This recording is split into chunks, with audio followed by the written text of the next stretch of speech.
The coldest city in the world is known as Yakutsk, Russia, and is located in the heart of one of the coldest regions on the planet, Siberia.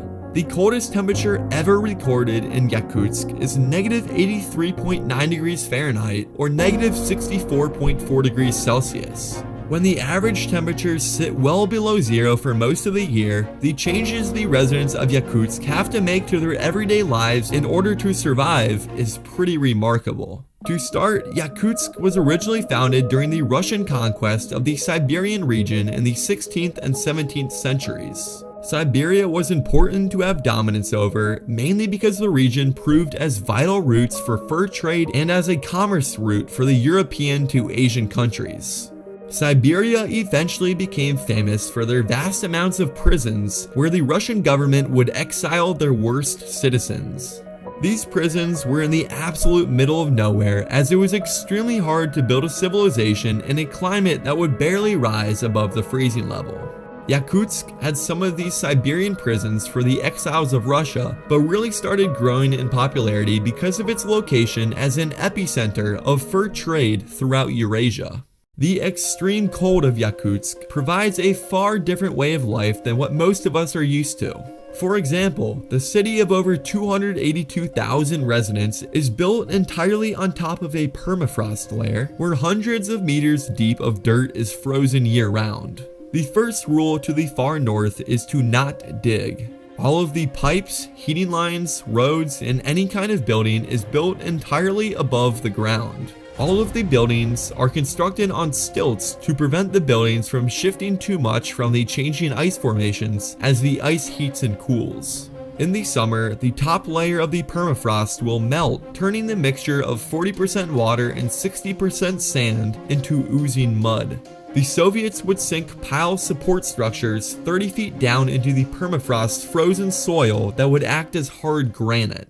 About 6 feet of soil defrosts in the summer, but scientists are worried that this could increase to 16 feet, making the pile support structures unsteady.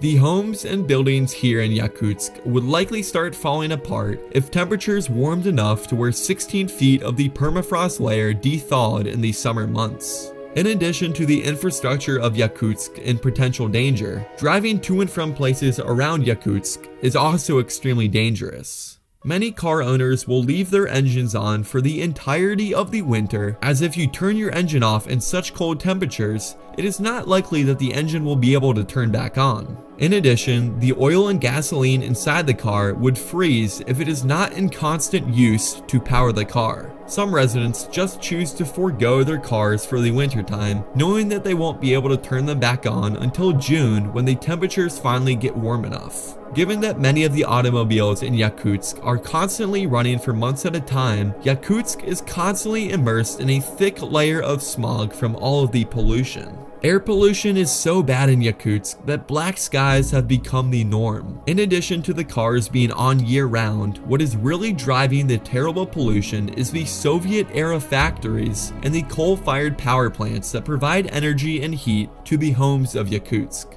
Traveling outside of Yakutsk into the nearby forests is extremely dangerous for most of the year. If your car happens to break down, there isn't any cellular service in most of Siberia, and it is normally too cold to even use a phone to call for help in the first place. If not prepared properly, it is likely humans will be susceptible to hypothermia and unfortunately freezing to death before receiving help out in the Siberian wilderness. One layer of protection that cars in Yakutsk provide is 2 different windows. The inner window is meant to keep the heat inside the car, where the outer windshield is built to keep the cold air out. On a bit lighter of a note, another unique difference in Yakutsk from typical civilizations is that the residents cannot wear glasses in the wintertime, as the metal frames of the glasses will stick to any exposed skin. Frostbite has been known to set in as quick as 2 minutes to any exposed skin in the dead of the winter in Yakutsk. Frostbite is extremely common even when you believe you are preparing for the weather, given how cold this city truly is. On the left is the average monthly temperature of Yakutsk in Fahrenheit, and on the right is the average monthly temperatures in Celsius. As you can see, January is the coldest month on average, where the daily high is -32 Fahrenheit or -35 Celsius, and the average low at night is -43 Fahrenheit or -41 Celsius. At these temperatures, the outdoors act as a perfect refrigeration system. Residents often hang their food that needs to stay frozen out of their windows, as your typical household freezers hover around 0 degrees Fahrenheit or -18 Celsius, while Yakutsk is much colder than that for most of the year. One of Yakutsk's major economic treasures is their fish market, and is one of their only markets since the climate doesn't allow for much vegetation to grow. Fish are sold in outdoor markets in the form of popsicles that are bought by the locals, who will bring them home and cook them until they finally de-thaw. The majority of fish are caught in the nearby Lena River, which is fully frozen for roughly 7 months out of the year. During the time the river is frozen, the locals will ice fish in the brutally cold weather, but this is one of the only ways many families end up being able to provide for themselves. The animals in the Yakutsk region look a little different than what our eyes are normally used to. Horses and other mammals in the region have evolved to be able to withstand the Arctic-like climate. They are built low to the ground with very thick fur and are typically very stocky with enough fat to keep themselves warm in the coldest of temperatures. The less surface area exposed to the weather, the better for these horses and other mammals of the Siberian land. Other mammals of this region include the Siberian tiger, Siberian husky, leopards, lynxes, long-tailed gorals, and even polar bears. Climate change has certainly had an impact on these animals, however, especially the polar bear population. It is predicted that with rising temperatures and sea ice melting, the polar bears will be cornered into smaller habitats that will ultimately lead to their demise in many years down the road. One other problem with living on permafrost land is that the burial of dead bodies isn't always the easiest. In some regions where the land never thaws, graveyards are actually illegal, and bodies are required to be buried in the land where you can build a graveyard. In Yakutsk, they are determined to proceed with a typical burial process. It just ends up lasting 2 to 3 days. A big bonfire is lit where the body is going to be buried, and then coals are piled on.